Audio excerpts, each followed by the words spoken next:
schools. Tell us about your experience in homeschool. Yeah, I'm much more familiar with that actually. Yeah, we had so much more fun doing that, and we're so much more prepared for college because you have all these real life experiences that you can draw from, and you just are so much more ready for it because you have to be reliable and you have to be self-motivated for college. And I think homeschoolers do that right off the bat. Their parents just kind of ingrain that into them because you have to want it. You have to want to learn to remember things. So that's really where that comes from with homeschooling. They make it fun for the kids and everybody remembers it. So that's really cool. What else did you have on that? And some people ask you what you want to be when you grow up.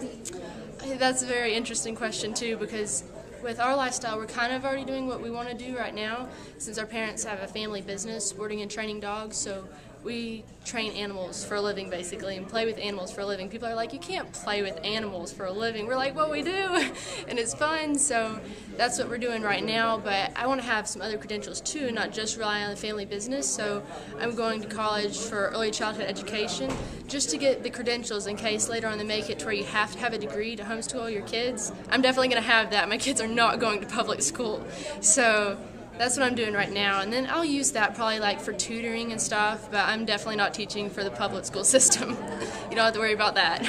Okay, is there a reason why that's so objectionable, the public school system, to you? Yes, because I think parents should be responsible for educating their kids. And also, you want the kids to know what you know, and you want to be able to know what your kids are learning, know what they know. And you can just instill all your personal passions into them doing it that way. Not only is the education more pure and there's not all these side drifts of stuff that the kids are being around all the time and being influenced by, but it's just the education is so much more pure, and they can just get faster and be done at an earlier age and don't waste time. So I think that's really important. I'm so grateful that I was out of high school at such an early age and now can work on college. So I'm grateful for that. I thank my parents for that all the time. Megan, tell us about your family and your homeschool.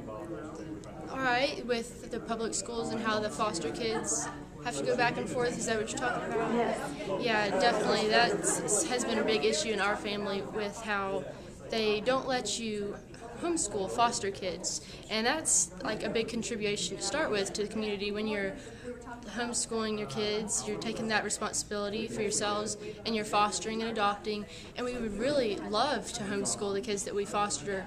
And once you adopt them, you are allowed to homeschool them, but we would love to have homeschooled the ones that we fostered as well, and they would make us take them to the public school system every morning and throughout the week.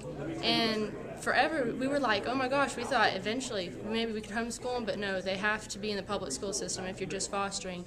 And that just seemed wrong because the kid doesn't really understand that. It has all these siblings that are being homeschooled and with the family, and they kind of feel secluded, like they're being sent off, and you want them to have this other education when they see how much fun everybody else is having. So that kind of is not fair, and also it makes us not be able to foster older kids as much because of that system. We don't want them bringing back habits and certain behaviors that they're seeing there to our homeschooled kids, because that's why you homeschool to start with, to keep away from all of these behaviors and influences, or one of the main reasons anyway. So that's a few of the reasons. I'm sure there's plenty more, but that was the big deal to us, is we didn't want them bringing back things that could influence our kids, and also we kind of hated sending them away because that's what they felt like they were being pushed off, and that's not the case at all. So I feel like that should change. And can you tell us, in homeschool, what have been your favorite books that you like to read? Favorite books? Oh, I love C.S. Lewis. Oh gosh, I love all those. Tons of nature books. We're all so hands-on and real life experiences. I remember the other side of the mountain, Falcon books, all these adventurous books. That was just we love those kind of things, living on the farm and out in the woods and all this. So I love books like that. I'm sure I could think of more. This just kind of came off the top of my head. C.S. Lewis is awesome. So yeah, that's one of them. All right, tell us about foster care.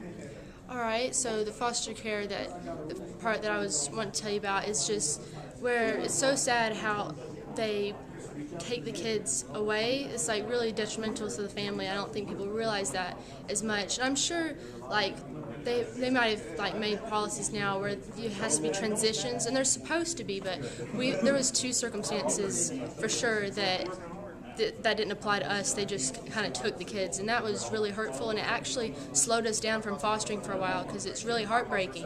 And I don't think that encourages people to foster more when they rip kids out of the home so abruptly like this, and they should be wanting more people to foster. We need more foster homes.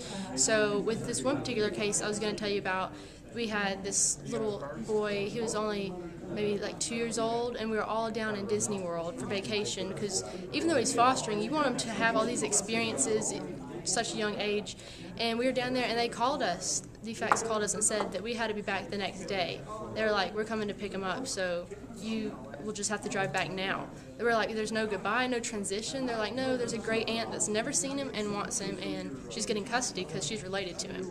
And we were all just heartbroken. It was really crazy. It was like losing a brother overnight. It was really bad. So there was that circumstance, and we were very, very lucky. We did end up hearing from him several years later. They sent us a picture and let us know he was all right. He was in a good situation, but it was just really hard to take right then. And then this other little boy was going to turn 4. His birthday was on Christmas Day, so Christmas was the next day, and he was going to turn 4. And they called and said they'd be there in 2 hours to pick him up. Only 2 hours to pack all of his things and for everybody to say goodbye to him. And we had him since he was 2, so that's pretty much 2 years that we spent with him and got really attached before they pulled him away. And it's really hard for us, but what made me angry in that situation was he didn't understand. It's hard to explain to a 4-year-old how that works. He was just, I remember him saying, like naming our siblings, he was like, Jessica stay, and Megan stay, and Ashley stay, why can't Greg stay? And he got like all teary-eyed. It broke our heart. I was like, that's not fair. How do you explain that to him? So that just left such an impression on me. I'm like, right now we're just fostering to adopt because of that. And I think if they continue doing that, it's going to be harder for people to foster. That's just hard to handle. So if they want more people to foster, they definitely need to do it in transitions if the kids have to go back, so it's easier on the family. Wow, that sounds really hard. Yes, definitely.